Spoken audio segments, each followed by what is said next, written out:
God knew exactly what I needed, and it was you. Tuwang-tuwa si Daddy sa heaven for sure, dahil ikaw yung mapapangasawa ko.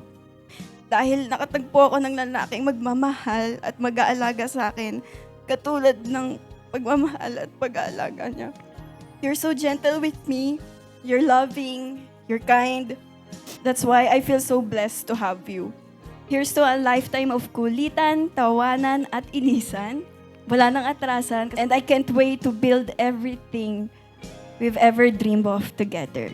I love you, love. Through the years, it's better